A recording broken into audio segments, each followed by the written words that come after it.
On today's show, we're taking a look at ESPN's Mike Tannenbaum's NFL Mock Draft. Now, most mock drafts, including the ones that I do, are based on what we think NFL teams will do. Tannenbaum is doing it based on what he would do if he were that team's NFL GM.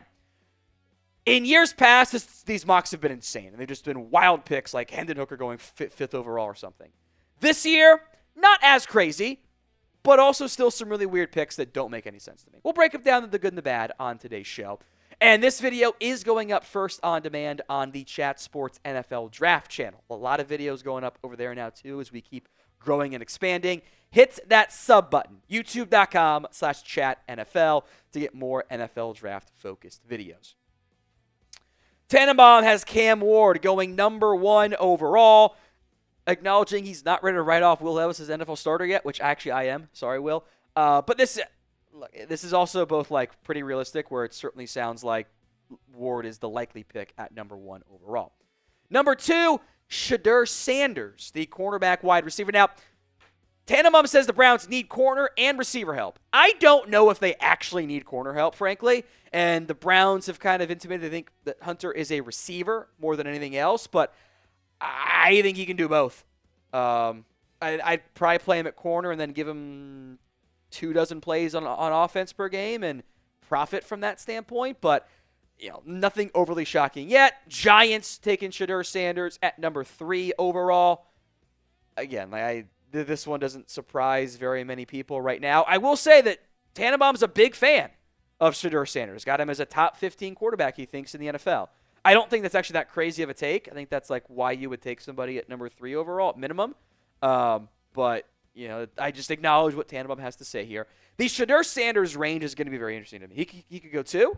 He could go 3. I know ESPN's Jordan Reed mentions he's not going to get past 7.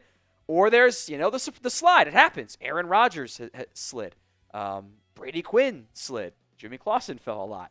Who do you think in the end ends up drafting Shedeur Sanders? It is the pinned comment on today's video. So if that ad comes here on YouTube, take advantage of it. Head down there and let me know. Here's the first surprise pick. Armand Membou to the Patriots at number 4. Now, this is a surprise because Abdul is on the board here.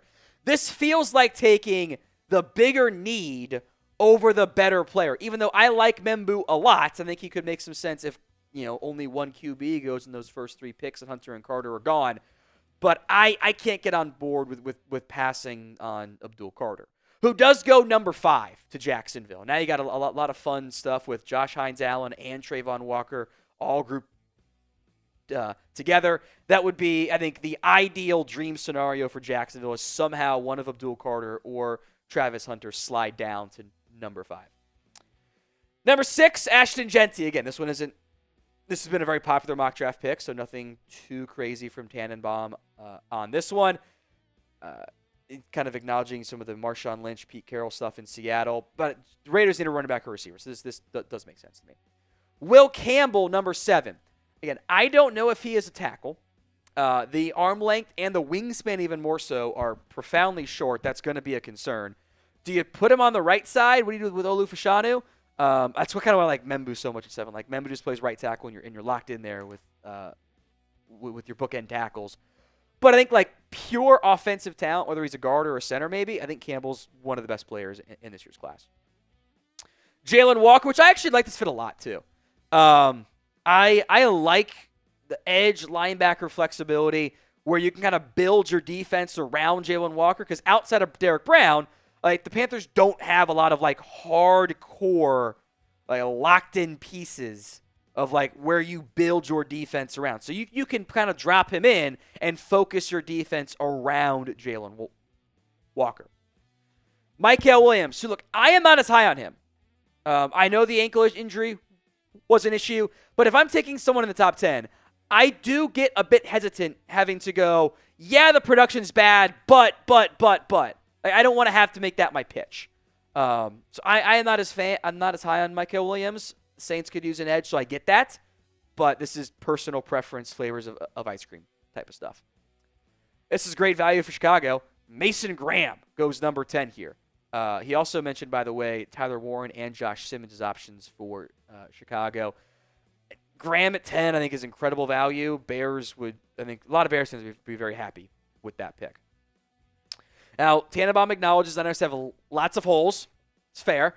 I like Will Johnson a lot. I am not going to let a half season of inconsistent play ruin a guy that I saw be great as a true freshman at Michigan. Like, I'm not going to – people made that mistake with Derek Stingley. I'm not saying Will Johnson is as good as Derek Stingley. I don't think he is. But I'm not going to make that same mistake of letting a small recent sample size override the entire big picture. T-Mac, Tedero McMillan going 12 to the Dallas Cowboys. This makes all the sense in the world to me. My theme of approval is kind of all I have to add on that one. Josh Simmons at 13 is weird. Tannenbaum, I guess, loves him because he says that the value is great. I don't know that it is.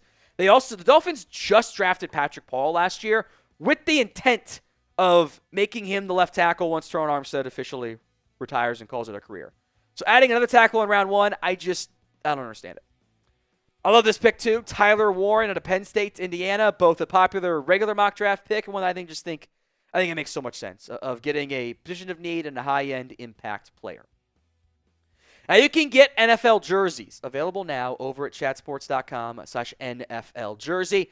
Every NFL team, if you want to wait and get the rookie jersey for your new favorite, for your team drafts, your new favorite player potentially, they'll be available at chatsports.com/NFL jersey. Officially licensed NFL jerseys for all the teams. Plus, Marvin Harrison is now available.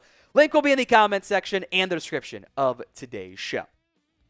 Number 14, Kenneth Grant, who I like, and I get that the Falcons lost Grady Jarrett. I understand that. I acknowledge it.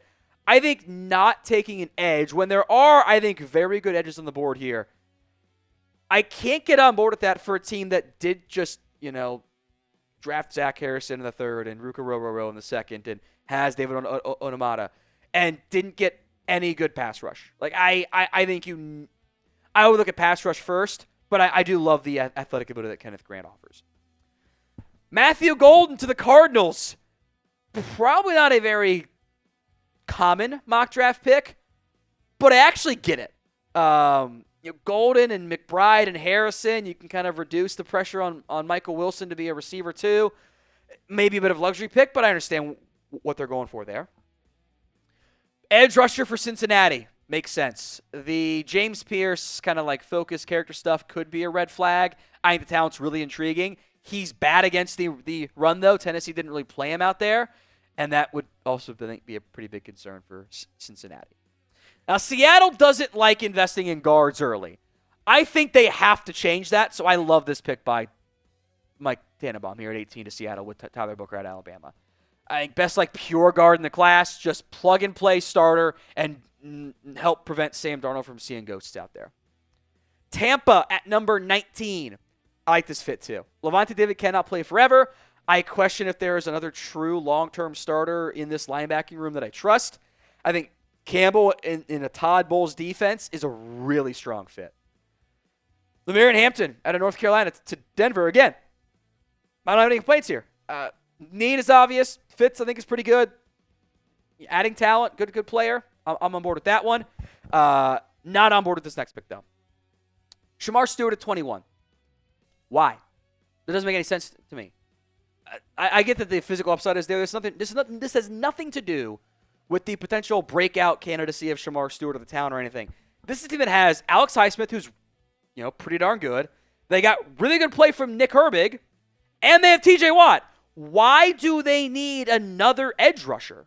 Because that's what Shamar Stewart's going to be. He's not going to do 5 technique stuff at his weight. I think this pick makes zero sense. Tannenbaum might not know who Nick Herbig is based on his comments. This one makes sense, though, doesn't it? Colston Loveland out of Michigan, the tight end to the Chargers. It's a perfect Jim Harbaugh pick. No complaints there. Siobhan Revell, the ACL tear in his left knee is a red flag, but I think corner is an area of concern. We'll see what ends up happening long-term with Jay Alexander. Kind of surprised he's not been cut yet, frankly. If you trust the medical, I have very few concerns about this pick here at 22 with the Green Bay Packers. Number 24, the Minnesota Vikings, Jahdae Barron. I actually don't know how perfect of a fit he is in the Vikings defense. I have some minor man coverage concern stuff, but he can do inside, outside, safety stuff if you need. I think the talent is really damn good. He's a top 10 player for me in this class. So if Brian Flores thinks he can make him work, hell yeah, let's ride. Kelvin Banks out of Texas. Cam Robinson is not a long-term starter. He's only on a one-year deal. I need to find a way to protect C.J. Stroud better. No issues there.